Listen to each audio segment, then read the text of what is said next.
Hola amigos, muy buenos días. Bienvenidos nuevamente a este canal.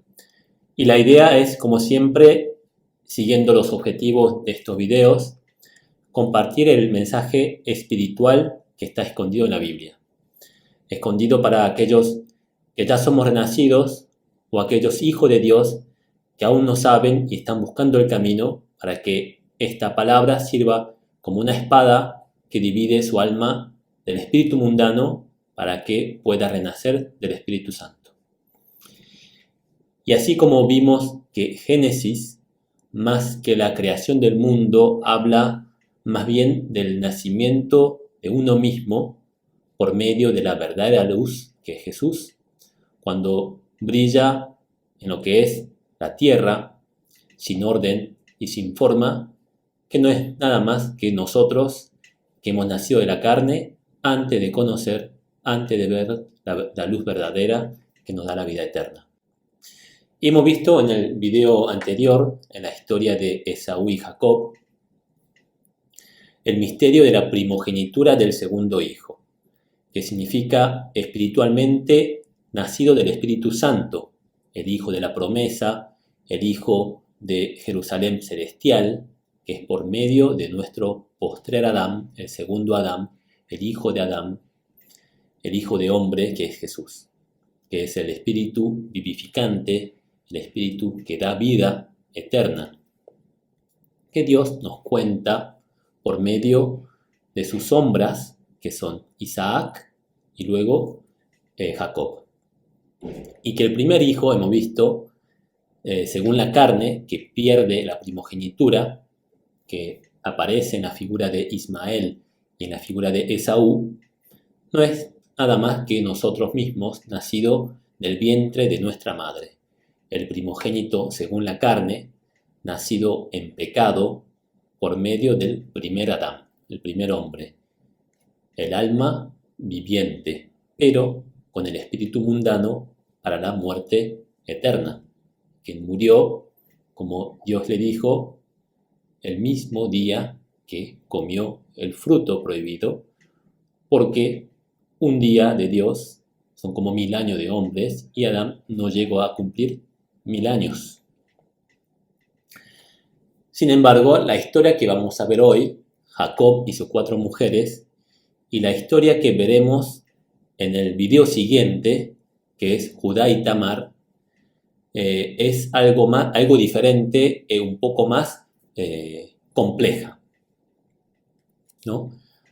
Y luego la Biblia retoma esta historia de la primogenitura del segundo hijo por medio de los hijos de Judá y Tamar, por un lado, que son Sara y Fares, y por el otro lado, por los hijos de José, que son Manasés y Efraín. Y siempre el segundo toma la primogenitura. Es la misma historia que Ismael, Isaac y Esaú y Jacob. Pero hoy vamos a ver la historia de Jacob y sus 4 mujeres. Las 2 esposas y las 2 concubinas o las esclavas, ¿no? Una esclava por cada esposa.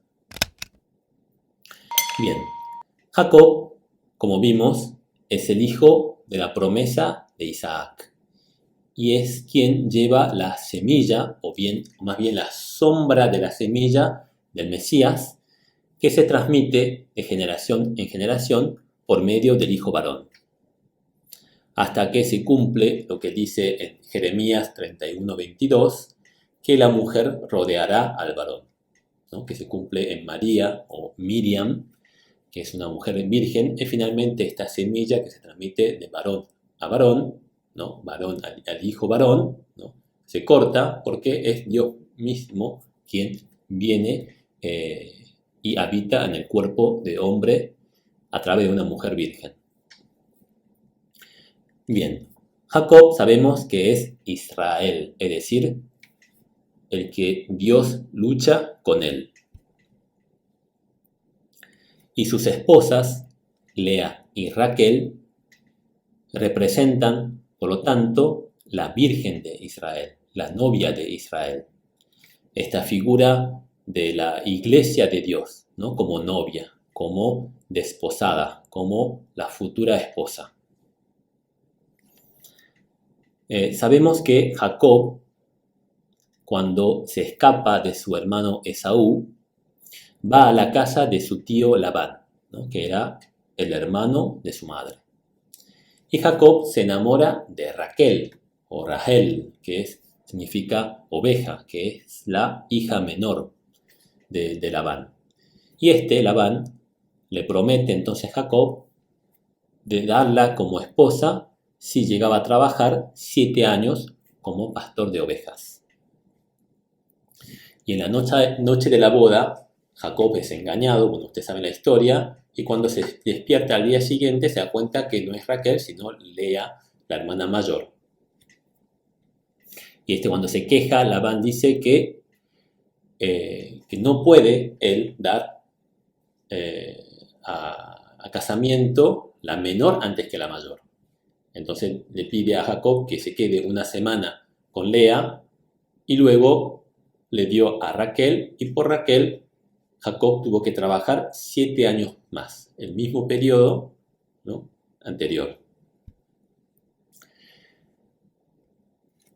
Ahora bien, ¿quiénes son espiritualmente Lea y Raquel? Lea significa cansada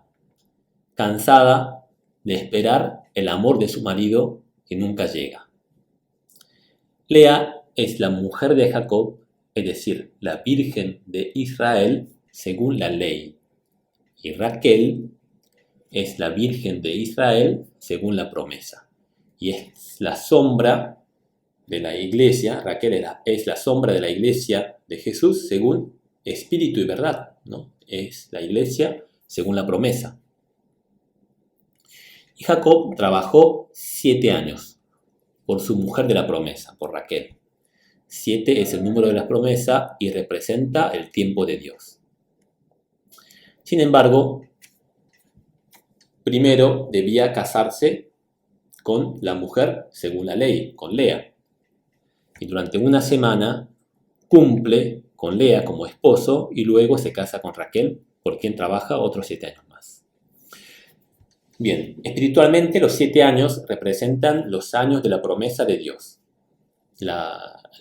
Tanto el número 7 como la palabra promesa vienen de la misma raíz. Y representa los años de promesa de Dios a Abraham, es decir, los 2000 años desde que Dios promete a Abraham y saca de los caldeos, Ur de los caldeos, hasta que llega el simiente de la promesa a Abraham, que es Jesús.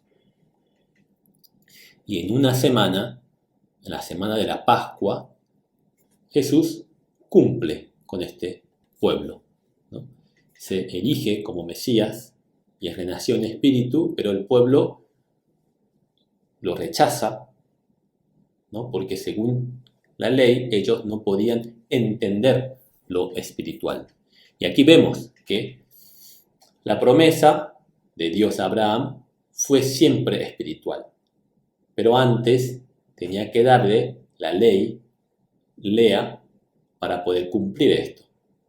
Y luego de 2000 años, cuando Jesús cumple y el pueblo no lo ve, porque tienen un corazón de piedra, quieren ver por medio de la ley, después de la semana que cumple con Lea, con este pueblo,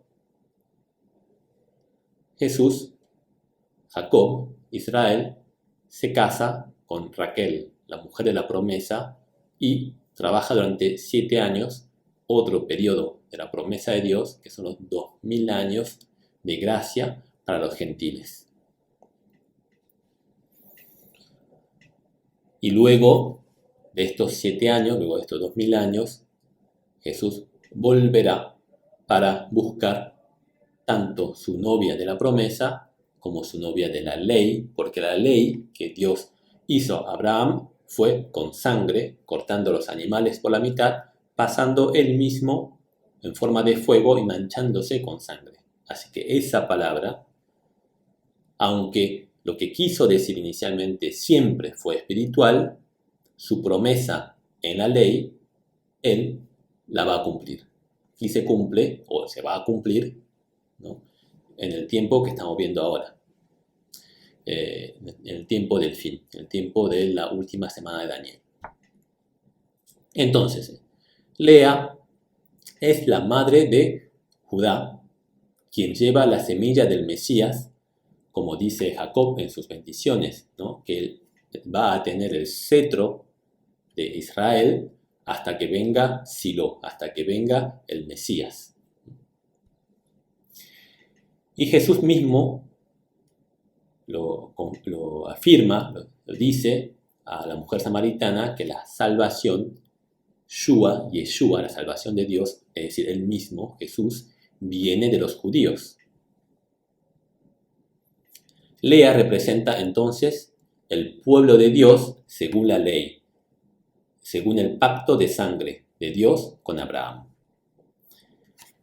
Y Raquel sabemos que es la madre de José y Benjamín, los hijos de la mujer de la promesa de Jacob. José es el padre de Efraín y Benjamín es la sombra de Jesús, muerto en el madero y resucitado y glorificado por el Padre, que lo sienta a su diestra. Efraín entonces representa básicamente a los gentiles remanentes, pueblo de Dios, según la fe, hijo de Abraham por fe. Bien, en Lea vemos entonces los esfuerzos para ganar el amor de su marido por medio de sus frutos, ¿no? Los frutos son sus propios hijos. En la Biblia, en hebreo, utiliza esa palabra, fruto.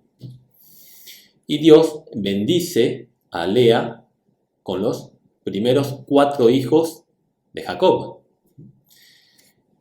Rubén, está Simeón, Leví y Judá, ¿no? Rubén de Rahar, de ver, mirá, un hijo, ahora sí, mi marido se va a unir a mí, ¿no? Simeón, Dios me escuchó, esto sí, ahora sí, Dios, mi marido se unirá a mí, Leví se unirá a mí, y Judá alabaré a Jehová, y finalmente, a pesar de sus 4 hijos propios, a pesar de sus frutos, Jacob, el amor de Jacob no llega, nunca llega. Raquel, sin embargo, tiene el amor de Jacob aún antes de tener los frutos. Pero a causa de su celo a su hermana, Raquel decide tener hijos por medio de su esclava Bila. Bila viene de palabra balá, que significa para atemorizar, ¿no? Simboliza esta lucha con su hermana, una lucha de celos, y nace el primogénito de la esclava de Raquel es Dan. Dan es quien juzgará al pueblo y es la sombra del hijo de la perdición, ¿no? Y por eso Dan ya no está más entre los 12 pueblos en Apocalipsis, porque es el que va a morder, ¿no?, al jinete, es el hijo de la serpiente, ¿no?, representado en el Nuevo Testamento a través de Judas Iscariote. Y el segundo hijo de Bila, la esclava de Raquel, es Neftalí, mi lucha, diciendo mi lucha, luché y gané contra mi hermana. Siempre esta lucha de celos entre las dos, que probablemente eran gemelas, ¿no? Y entonces Lea, a quien Dios le había ya bendecido con 4 hijos, en esta lucha con su hermana, da como concubina a Jacob su esclava, que es Silpa. Y allí nace Gad y Asher. Gad, fortuna, y Asher, felicidad, ¿no? Una mujer que ya tenía sus frutos, a quien Dios había bendecido, ¿no? Busca frutos de la esclavitud, busca frutos del mundo por medio de Silpa, es decir, de derramar fragancia, ¿no?, hacia dioses ajenos, buscando la fortuna y la felicidad, que por supuesto no las encuentra porque el amor de Jacob no llega. Finalmente, Lea da a luz su quinto hijo de su vientre, que es Isacar, y el sexto y último hijo es Zabulón. Isacar es recompensa, Zabulón es exaltado.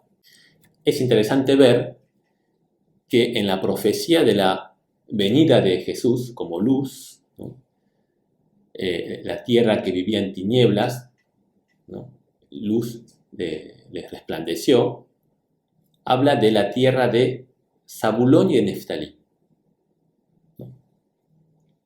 Neftalí, entonces, es el hijo menor de la esclava de Raquel, y Zabulón es el hijo menor de Lea. Y es allí, en la tierra de Galilea, ¿no?, que antes correspondía lo que sería del pueblo de Zabulón y Neftalí, es donde Jesús desarrolla su vida, ¿no? Significa que los gentiles éramos esclavos del mundo, de la esclava, de Bila, y los judíos eran esclavos de la ley, de Lea. Y tanto para uno como para el otro, la luz que brilla es Jesús, ¿no? Jesús. Esta idea de unir a dos pueblos, ¿no?, en él, que es el que separó la división entre los circuncisos de la carne y los incircuncisos de la carne, para hacer un solo pueblo, los circuncisos del corazón, ¿no? Y finalmente Dios le concede hijos a Raquel, esta mujer estéril, podemos llamar, porque no podía concebir. Finalmente escucha a Raquel, a su oración, y da un hijo, a quien Raquel lo llama José o Yosef, añadiendo, para que le añada un otro hijo más. Más adelante, Raquel muere durante el trabajo de parto, llegando cerca de la ciudad de Belén, y muere sin poder ver al hijo siguiente, al agregado que ella pidió, ¿no? Y ese hijo es Benoni, hijo de mi dolor, a quien Jacob cambia el nombre y lo llama Ben-Yamín, hijo de mi diestra, hijo de mi mano derecha, o Benjamín, ¿no? Y aquí claramente Benjamín es la sombra de Jesús, que muere, ¿no?, que a través de la muerte, en este caso de la Raquel, a través de la muerte, Benoni, hijo de mi dolor, de Dios, es transformado, es renacido, es renombrado como hijo de mi diestra. Es la figura de Jesús resucitado, glorificado, sentándose a la diestra, es decir, tomando el poder de Dios para poder juzgar, ¿no?, juzgar al mundo y a los justificados por él. Y aquí vemos nuevamente, Jesús cumple entonces con la ley, naciendo del pueblo de Judá. Él es el Silo que tenía que venir por el lado del pueblo de Judá, ¿no?, hijo de Lea. Y con la promesa,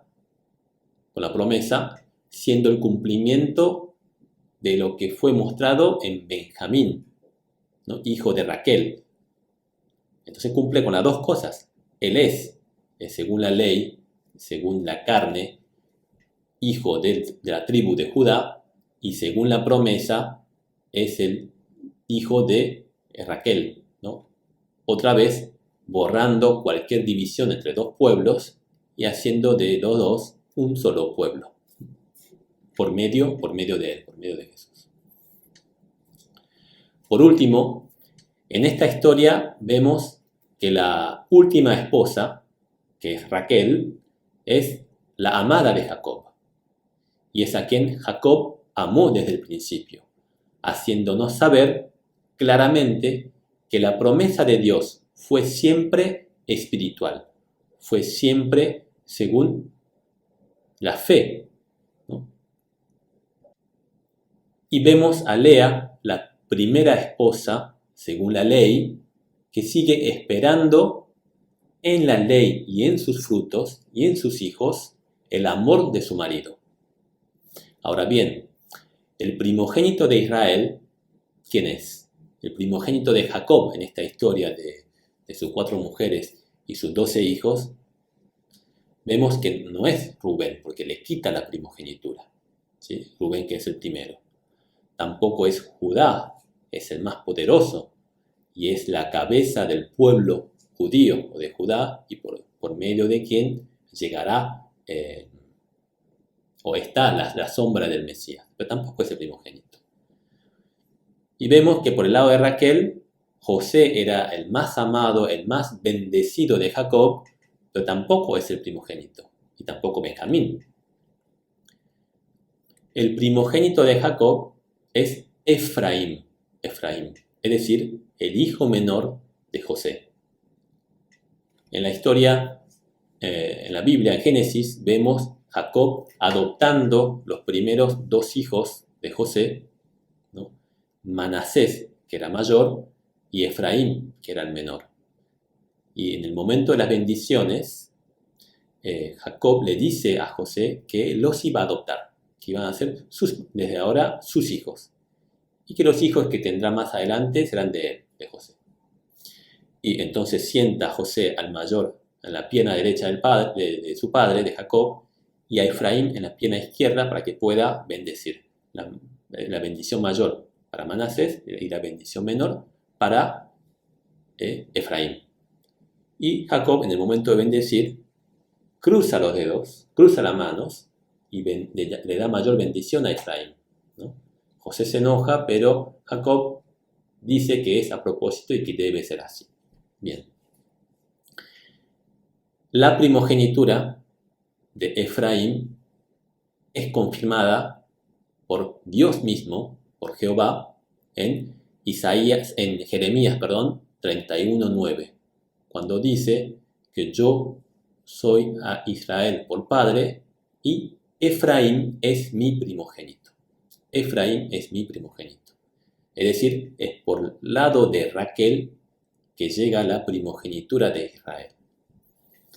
Y esto se cumple en Apocalipsis 7, cuando vemos que dentro de las 12 tribus de Israel, ¿no?, donde estaba anteriormente en el Antiguo Testamento, cuando se reparte la tierra, está Dan, está Efraín, ¿no? Y en Apocalipsis ya no está Dan. A Leví les dado una porción, ¿no? Y en lugar de Efraín aparece José. Efraín ya no está. Bueno, Dan no está porque es el hijo de la perdición. Es como Judas Iscariote. Pero Efraín tampoco está porque Apocalipsis 7 es después de los sellos y es cuando la iglesia gentil de Jesús ya ha sido rescatado. Y los hijos de Lea deben esperar aún hasta que se cumpla el periodo de los 7 años, el periodo de la tribulación de 3 años y medio, cuando es rescatada la iglesia gentil. Los hijos de Raquel deben esperar la gran tribulación, los últimos 3 años y medio, antes de ser rescatado el pueblo de Lea, ese pueblo que se cansó de esperar, ve finalmente brillar la luz y ve a Jesús como su Mesías. Espero que les haya gustado esta historia espiritual. Si es así, den like, no se olviden de suscribirse y hasta el próximo video, que será sobre Judá y Tamar. Adiós.